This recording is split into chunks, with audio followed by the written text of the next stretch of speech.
नमस्कार बच्चों, सभी का हार्दिक स्वागत करते हैं अपने YouTube चैनल पे।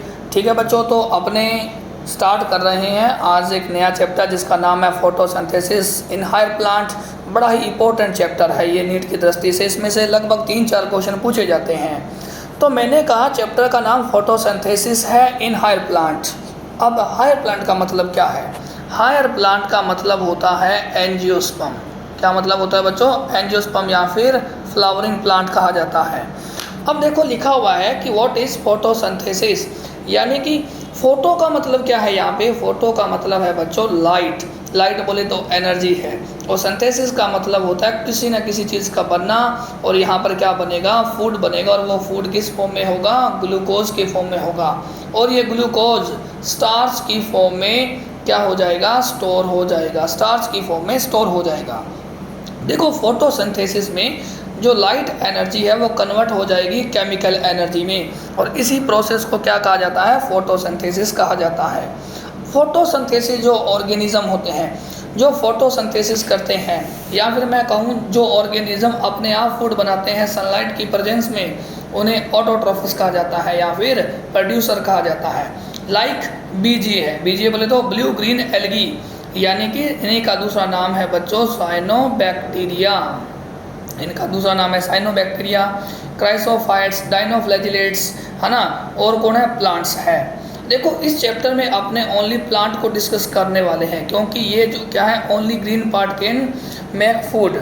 ये क्या करते हैं? फूड इनमें केवल और केवल ग्रीन पार्ट में ही बनता है। देखो एक खास बात ये भी है कि जो प्लांट है वो अपने लिए तो फूड बनाते ही हैं और दूसरों को भी फूड देते हैं। बाकी ये तीनों अपने लिए ही फूड बनाते हैं, किसी दूसरे ऑर्गेनिज्म को फूड नहीं देते हैं। आगे देखो फोटोसिंथेसिस रिएक्शन लिखा गया है जिसमें 6 मॉलिक्यूल ऑफ CO2 है, 6 मॉलिक्यूल ऑफ वाटर है। बना दिया इन्होंने सनलाइट और क्लोरोप्लास्ट की प्रेजेंस में।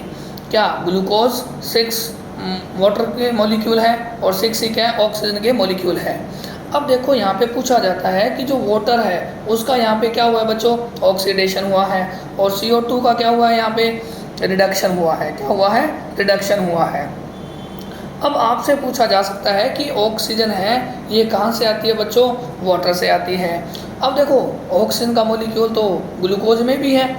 ये वाला ऑक्सीजन का मॉलिक्यूल कहाँ से आया है? CO2 से आया है। ये वाला कार्बन कहाँ से आया है? CO2 से आया है। इस बात को ध्यान में रखना है।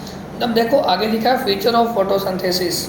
जब एक ही रिएक्शन में दोनों प्रोसेस हो, लाइक ऑक्सीडेशन भी हो और रिडक्शन भी हो, उस रिएक्शन को रिडॉक्स रिएक्शन कहा जाता है। फोटोसिंथेटिक रिएक्शन एक प्रकार की फिजिको केमिकल रिएक्शन है, क्योंकि इसमें लाइट एनर्जी किस में कन्वर्ट हो रही है? केमिकल एनर्जी में। ये देखो यहाँ लिखा हुआ है, ठीक है। और साथ ही साथ कुछ इनकी केमिकल प्रॉपर्टी भी चेंज हुई है। एंडोथर्मिक रिएक्शन है क्योंकि इसमें सनलाइट की रिक्वायरमेंट है, लाइट एक एनर्जी है। एनाबॉलिक रिएक्शन है क्योंकि इसमें कुछ ना कुछ बना है। ये 4 फीचर आपको बच्चों याद रहने चाहिए। रिडॉक्स रिएक्शन है, फिजिको केमिकल रिएक्शन है, एंडोथर्मिक रिएक्शन है और एनाबॉलिक रिएक्शन है। आगे देखें role of photosynthesis on earth. अब बोला गया है कि फोटोसिंथेसिस का अर्थ पे क्या रोल है? बहुत ज़्यादा इंपॉर्टेंट है। इनके 2 रीजन है, ठीक है। इंपॉर्टेंट क्यों? Photosynthesis is important due to 2 reason. 2 reason कौन कौन से बच्चों? एक तो लिखा हुआ है कि बेस ऑफ लाइफ है। फोटोसिंथेसिस क्या है? बेस ऑफ लाइफ है, ठीक है, क्योंकि ये प्राइमरी सोर्स ऑफ फूड है। दूसरा, जब फोटोसिंथेसिस होगा तो क्या इवॉल्व होगी बच्चों? ऑक्सीजन इवॉल्व होगी। अब बात यह है कि फोटोसिंथेसिस होने के लिए क्या क्या चाहिए?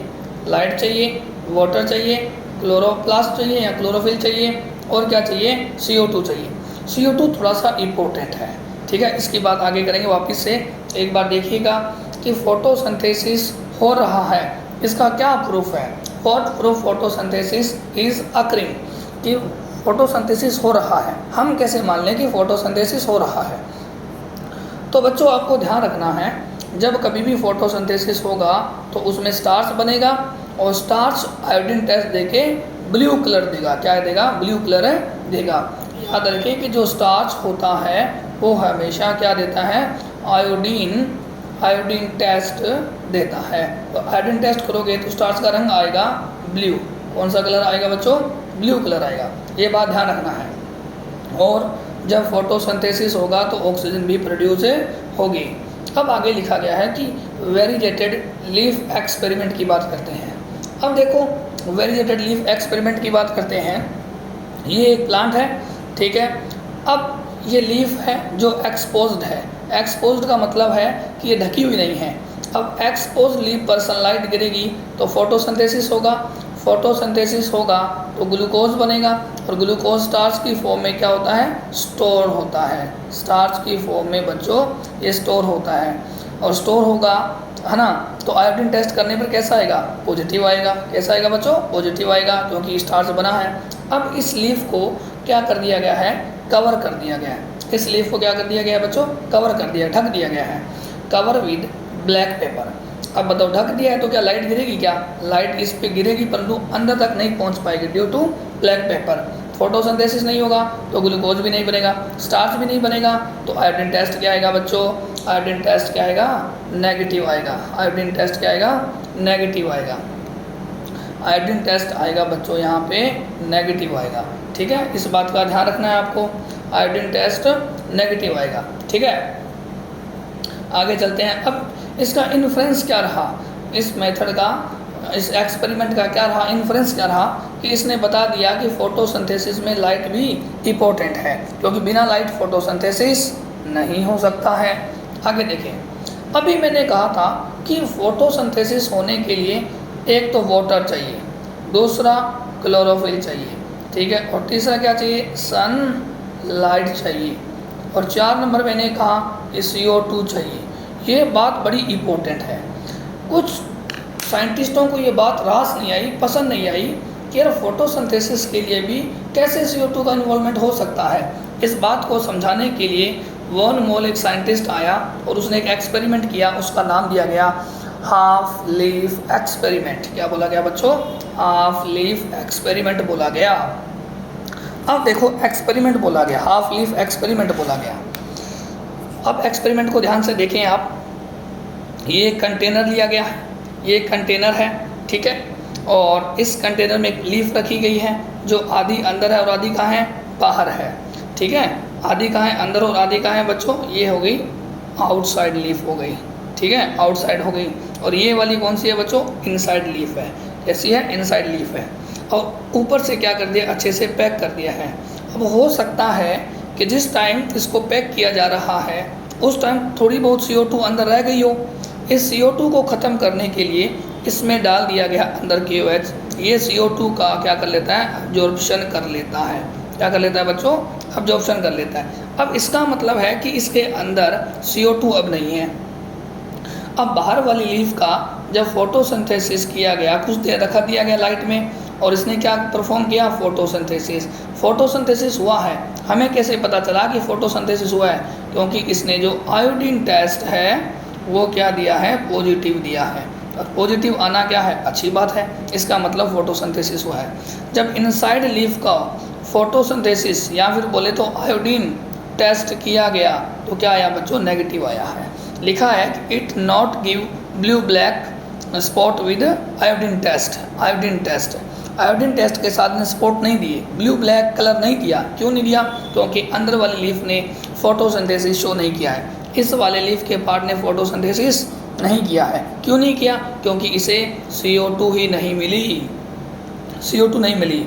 तो इस एक्सपेरिमेंट का इन्फ्रेंस क्या है बच्चों, इम्पोर्टेंस ऑफ CO2, है ना। तो इस एक्सपेरिमेंट से पता चला था कि फोटोसिंथेसिस होने के लिए CO2 भी रिक्वायरमेंट है। आगे एक्सपेरिमेंट है बच्चों, बेल जार एक्सपेरिमेंट। कौन सा एक्सपेरिमेंट है, बेल जार एक्सपेरिमेंट है। ये कब से कब किसने किया, ये किया है बच्चों जोसेफ प्रिस्टले ने। और ये डाटा ध्यान रखना है ना, 1733 से लेकर 1804 तक है, ठीक है। अब देखो जोसेफ प्रिस्टले ने एक एक्सपेरिमेंट परफॉर्म किया, उसे कहा गया बेल जार एक्सपेरिमेंट। इस साइंटिस्ट ने 1770 में performed A series of experiment, जिसमें 1774 में ऑक्सीजन को डिस्कवर किया। किसको किया, ऑक्सीजन को डिस्कवर किया है। और इसने यूज़ किया अपने एक्सपेरिमेंट में एक तो मिंट प्लांट को और दूसरा माइस प्लांट को, सॉरी माइस एनिमल्स को। मिंट प्लांट है और माइस एनिमल्स हैं, ठीक है। अब देखो एक्सपेरिमेंट में बड़ा ही सिंपल एक्सपेरिमेंट है। जो पहला स्टेप इसने शो किया था, पहला एक्सपेरिमेंट शो किया था, ठीक है, पहला एक्सपेरिमेंट जिसमें शो किया था, तो पहले देखें आप, ये क्या है बच्चों, यहाँ पे एक प्लेट ली गई है, इसके ऊपर ये ढक्कन दिया गया है, ठीक है, और ये माइस और ये क्या है, मोमबत्ती ली गई है। कुछ देर रखा रहने दिया और उसके बाद देखा तो माइस है वो जो डाई हो गया, माइस मर गया है, और मोमबत्ती भी क्या हुई है, बुझ गई है, यानी कि दोनों ख़त्म हो गए हैं। फिर इसने एक और स्टेप किया। अब इसने क्या किया, दो तो ही थे, इसके साथ एक मिंट प्लांट रख दिया, मिंट प्लांट रख दिया, और कुछ देर बाद देखा तो मोमबत्ती भी क्या रही, जलती रही, बर्न होती रही, ठीक है, और जो माइस थी वो अलाइव रही, और मिंट प्लांट भी सही था, कोई दिक्कत नहीं है। अब इससे इसने कुछ कंक्लूजन निकाले। वो क्या कंक्लूजन है उसे देखिए। बर्निंग कैंडल और माइस कैन डिस्ट्रॉय एयर क्वालिटी। जलती हुई मोमबत्ती और माइस क्या हो गई, माइस क्या कर रही हैं, एयर की जो क्वालिटी है उसे डिस्ट्रॉय कर रहे हैं। और ये जो मिंट प्लांट है कैन रिस्टोर एयर क्वालिटी, इसने क्या कर दिया, एयर की क्वालिटी को वापस मेंटेन कर दिया, इसलिए वो दोनों सर्वाइव करते रहे। आगे नेक्स्ट साइंटिस्ट जॉन इंजनहॉर्स 1730 से लेकर 1799 तक, इसके एक्सपेरिमेंट को कहा जाता है एलिगेंट एक्सपेरिमेंट भी कहा जाता है। इसने यूज़ किया सिमिलर सेटअप टू प्रिस्टले, ठीक है, बाय जॉन इंजनहॉर्स। इसने क्या किया, एक बार डे टाइम में किया, माइस अलाइव विद मिंट प्लांट, वो जिंदा रही, और एक बार कब किया, अंधेरे में, डार्क में, तो माइस डेड हो गई विद मिंट प्लांट। क्यों, क्योंकि फोटोसिंथेसिस नहीं हुआ, ऑक्सीजन नहीं मिली, तो माइस मर गई। और इसने फिर क्या, इस एक्सपेरिमेंट से क्या मतलब सीखा, इसने दिखा दिया कि sunlight is essential to the plant process. बोले तो फोटोसिंथेसिस के लिए सनलाइट भी क्या है, जरूरी है। फिर इसने एक और सेटअप किया, उसमें देखो क्या हुआ, इसने एक कंटेनर लिया, उसमें पानी डाला और एक एक्वेटिक प्लांट डाल दिया, ठीक है, हाइड्रेला बोल सकते हैं लाइक। अब जहाँ जहाँ पर इसमें लाइट गिरी थी, मान लो ये क्या गिर रही है, लाइट गिर रही है ना, जहाँ जहाँ पे लाइट गिरी है वहाँ से बबल प्रोड्यूस हुए हैं। क्या हुए हैं बच्चों, बबल्स प्रोड्यूस हुए हैं। ये बबल्स ही बाद में बोला गया कि ये बबल ही कौन है, ये ऑक्सीजन है। ये कौन है, ये बबल्स ही कौन है, ऑक्सीजन है। इस एक्सपेरिमेंट से इस वाली बात से ये पता चला कि only green part of the plant can release oxygen, यानी कि जो प्लांट का ग्रीन पार्ट है वही ऑक्सीजन प्रोड्यूस कर सकता है, नॉन ग्रीन पार्ट ऑक्सीजन को प्रोड्यूस नहीं कर सकता है। आगे देखो नेक्स्ट साइंटिस्ट है जूलियस वॉन सचेस 1854, ये याद रखें 1854। Production of glucose when plant grow stored as starch, यानी कि जब प्लांट ग्रो करता है तो उसमें ग्लूकोज बनता है, और ग्लूकोज वो किसकी फॉर्म में स्टोर हो जाता है, स्टार्च की फॉर्म में स्टोर हो जाता है, ठीक है। Green substance in the plant is called chlorophyll है, और क्लोरोफिल जहाँ पर रहता है वो स्पेशल बॉडी क्या कहलाती है, क्लोरोप्लास्ट कहलाती है। यानी कि एक स्ट्रक्चर है ये, इसके अंदर जो अपने पास ग्रीन सब्सटेंस मिलता है उसे क्या कहते हैं, क्लोरोफिल कहा जाता है, ठीक है। नेक्स्ट साइंटिस्ट है T.W. एंजलमैन। क्या लिखा, T.W. एंजलमैन 1843 से लेकर 1909 तक आया था। अब इसे क्या कहा जाता है, प्रिज्म एक्सपेरिमेंट भी कहा जाता है। बड़ा ही इंटरेस्टिंग एक्सपेरिमेंट है जो T.W. एंजलमैन ने किया था, ठीक है। अब देखो बच्चों, इसने एक ये प्रिज्म लिया है, क्या लिया है, प्रिज्म। प्रिज्म पे गिराई लाइट, और ये लाइट अपने स्पेक्ट्रा में डिवाइड हो गई, 7 कलरों में डिवाइड हो गई है। आगे रखा हुआ एक कंटेनर जिसके अंदर वाटर के साथ एक फिलामेंटस एल्गी, और उस एल्गी को कहा गया है क्लेडोफोरा। क्या कहा गया बच्चों, क्लेडोफोरा। और इसमें डाले गए हैं एरोबिक बैक्टीरिया। एरोबिक बैक्टीरिया का क्यों यूज़ किया गया है, detect the site of oxygen evolution, यानी कि ऑक्सीजन का एवोल्यूशन, यानी ऑक्सीजन निकलने का सेंटर पता करने के लिए बैक्टीरिया कौन सा, एरोबिक बैक्टीरिया का यूज़ किया गया है। एक बात ध्यान से सुने, एरोबिक बैक्टीरिया यहाँ पे ब्लू और रेड रीजन में सबसे ज़्यादा एकमुलेट हुए हैं, इकट्ठा हुए हैं, ठीक है। इसका मतलब हो गया कि यहाँ पे फोटोसिंथेसिस भी ब्लू और रेड पे फोटोसिंथेसिस भी ज़्यादा हुआ है, ठीक है। अब देखो इसने क्या ऑब्जर्व किया, T.W. एंजलमैन ने ऑब्जर्व किया that bacteria accumulated mainly blue and red region, यहाँ पे ज़्यादा इकट्ठे हुए हैं क्योंकि मैक्सिमम फोटोसिंथेसिस भी इसी रीजन में हुआ है, ब्लू और रेड रीजन में। इस प्रकार से इन्होंने बना दिया फास्ट एक्शन स्पेक्ट्रम। कौन सा स्पेक्ट्रम बना दिया बच्चों? वेरी वेरी इंपॉर्टेंट, पहला फास्ट एक्शन स्पेक्ट्रम किसने बनाया बच्चों? TW एंजेलमैन ने बना दिया है। ठीक है, आगे एक नया साइंटिस्ट जिसका नाम है वॉन नील, ये एक प्रकार का माइक्रोबायोलॉजिस्ट था। ये क्या था बच्चों? माइक्रोबायोलॉजिस्ट था। इसने कहा कि फोटोसिंथेसिस में दो प्रकार की रिएक्शन इन्वॉल्व है। ध्यान से देखें, दो प्रकार की रिएक्शन इन्वॉल्व है। पहला तो वो इसमें पानी का ऑक्सीडेशन हो रहा है, पानी का ऑक्सीडेशन हो रहा है और ऑक्सीजन इवॉल्व हो रही है, जिसे बाई प्रोडक्ट कहते हैं फोटोसिंथेसिस का, जिसे बाई प्रोडक्ट ऑफ फोटोसिंथेसिस कहा जाता है। पानी टूटा है और हाइड्रोजन आयन, बोले तो प्रोटॉन का डोनर है, साथ ही साथ इसने क्या रिलीज़ किया? ऑक्सीजन। वो क्या है? फोटोसिंथेसिस है। जिसमें पानी का ऑक्सीडेशन हुआ है उसे क्या कहा जाता है बच्चों? लाइट रिएक्शन कहा जाता है। दूसरी रिएक्शन CO2 का यहाँ पे क्या हो रहा है बच्चों? रिडक्शन हो रहा है और क्या बना? ग्लूकोज बना है। यहाँ पर ग्लूकोज बना है उसे डायरेक्ट रिएक्शन कहा जाता है। उसे क्या कहते हैं बच्चों? डायरेक्ट रिएक्शन कहा जाता है। अब मन में क्वेश्चन आया, क्या सारे ऑर्गेनिज्म जो फोटोसिंथेसिस करते हैं वो बाई प्रोडक्ट के तौर पे ऑक्सीजन बनाते हैं क्या? नहीं, ये बात गलत है। सारे फोटोसिंथेटिक ऑर्गेनिज्म ऑक्सीजन प्रोड्यूस नहीं करते हैं। कुछ अलग ऑर्गेनिज्म में, जैसे green sulphur bacteria, purple sulphur bacteria, ये हाइड्रोजन सल्फाइड यूज़ करके बाई प्रोडक्ट के तौर पे क्या देते हैं? सल्फर देते हैं। क्या देते हैं बच्चों? सल्फर देते हैं। ठीक है, in this bacteria donor of proton, यहाँ पे प्रोटोन का डोनर कौन है? यहाँ पे H2S है, नॉट वाटर। H2S को कहते हैं हाइड्रोजन सल्फाइड है। क्या है बच्चों? हाइड्रोजन सल्फाइड है। ठीक है, इस बात को ध्यान रखें। आगे एक नया साइंटिस्ट यही है जो बात की है, वापस लिखा हुआ है अच्छे से। ठीक है, साफ साफ। अब देखो यहाँ पे नई चीज़ क्या है? डोनर इज वाटर है। अगर प्रोटॉन का डोनर वाटर है, बाई प्रोडक्ट क्या? ऑक्सीजन बनेगी, तो वो ऑक्सीजनिक फोटोसिंथेसिस है। जहाँ पर डोनर कौन हो? H2S है, बाई प्रोडक्ट वहाँ पे क्या बनेगा? सल्फर बनेगा और उस फोटोसिंथेसिस को क्या बोलोगे? एन ऑक्सीजनिक फोटोसिंथेसिस कहोगे।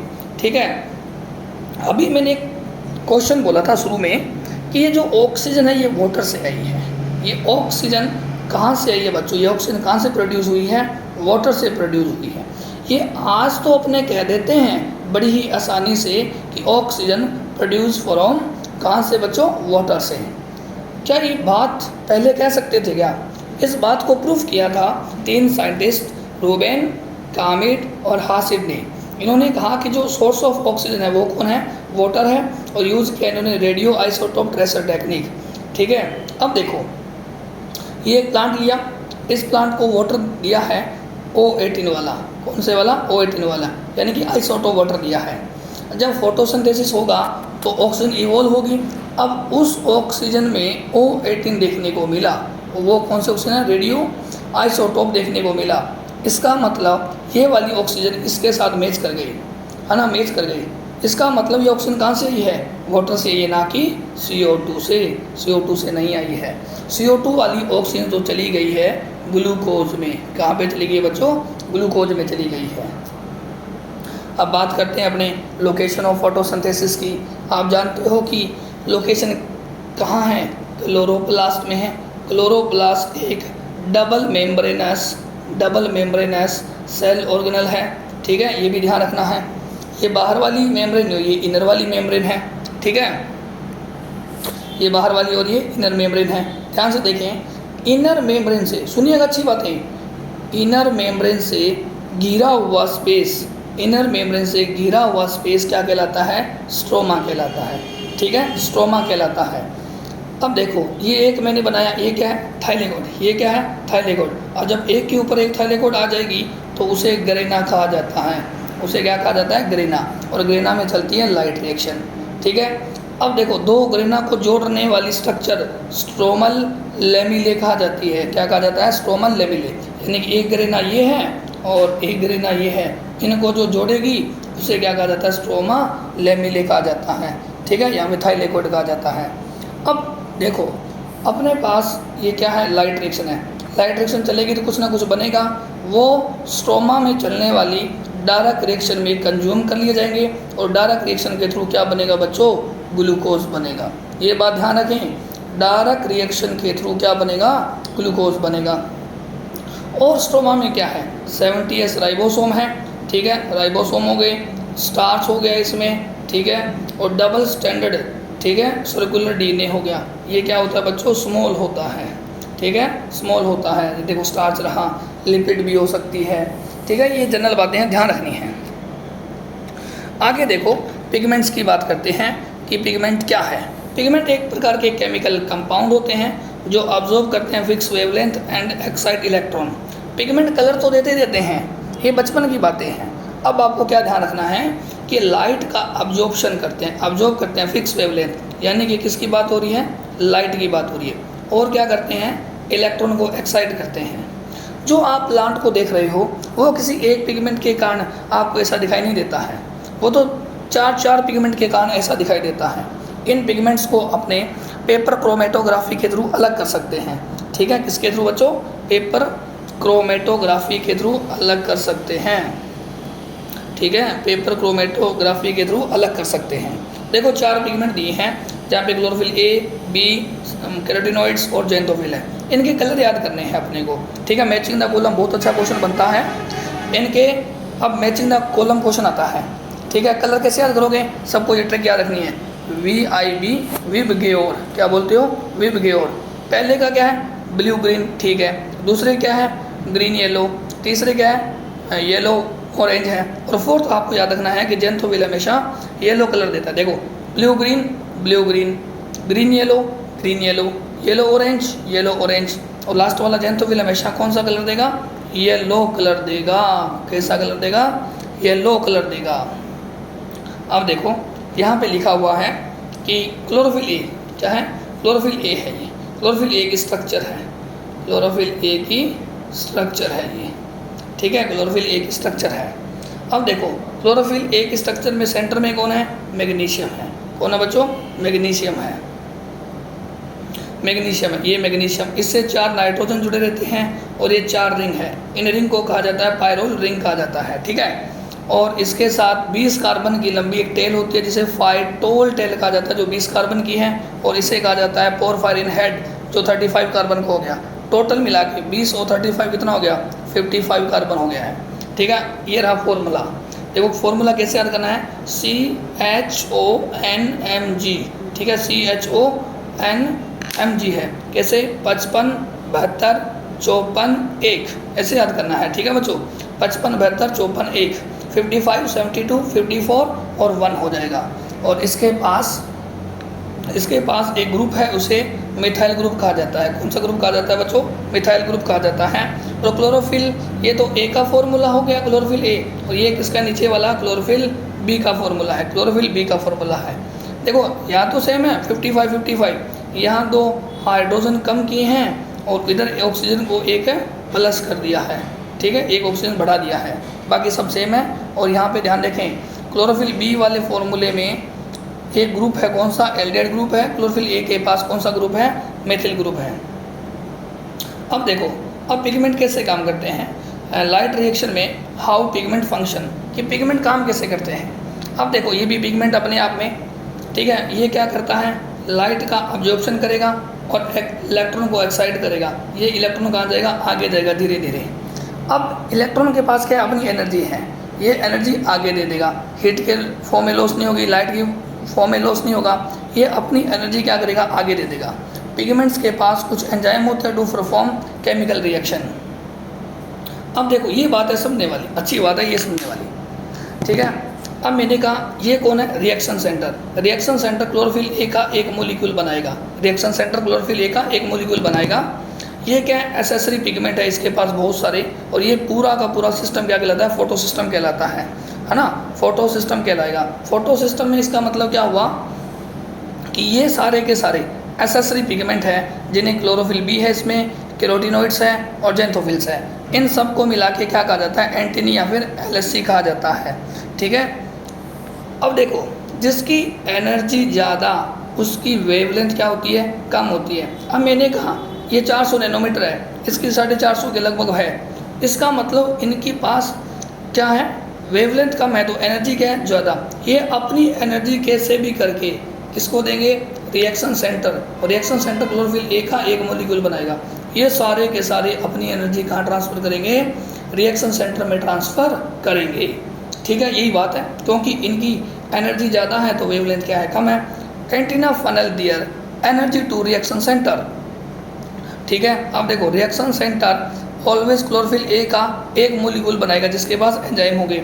एसेसरी पिगमेंट, ये जो एसेसरी पिगमेंट है ये रही, कौन कौन है, क्लोरोफिल बी है, कैरोटीनॉइड्स है और जेंथोफिल्स है। ये क्या करेंगे, एसेसरी पिगमेंट्स प्रोटेक्ट करेंगे क्लोरोफिल ए मॉलिक्यूल को फ्रॉम फोटो ऑक्सीडेशन से। किससे करेंगे, फोटो ऑक्सीडेशन से उसे प्रोटेक्ट कर देंगे। ये बात ध्यान रखनी है। ठीक है बच्चों, अब देखो आगे लिखा है लाइट रिएक्शन। क्या लिखा है, लाइट रिएक्शन या फिर हिल रिएक्शन या फिर फोटोकेमिकल फेस। ठीक है बच्चों, लगभग 25-30 मिनट के आसपास हो गया मामला अपना। ठीक है, एक बार अच्छे से लेक्चर को वापस से सुने, एनसीईआरटी को पढ़ें, फिर अच्छे अच्छे नोट्स बनाएं। कोई दिक्कत हो तो कमेंट करें, अपने साथियों को शेयर करें, ज़्यादा से ज़्यादा लाइक करें। ठीक है बच्चों, तो मिलते हैं अगले नेक्स्ट लेक्चर में, जिसमें अपने ये चैप्टर पूरा कंप्लीट कर देंगे, छोड़ेंगे नहीं। अगले लेक्चर में चैप्टर कंप्लीट हो जाएगा। ठीक है बच्चों, तो वेट करिए दूसरे लेक्चर का। मिलते हैं अगले लेक्चर में। धन्यवाद।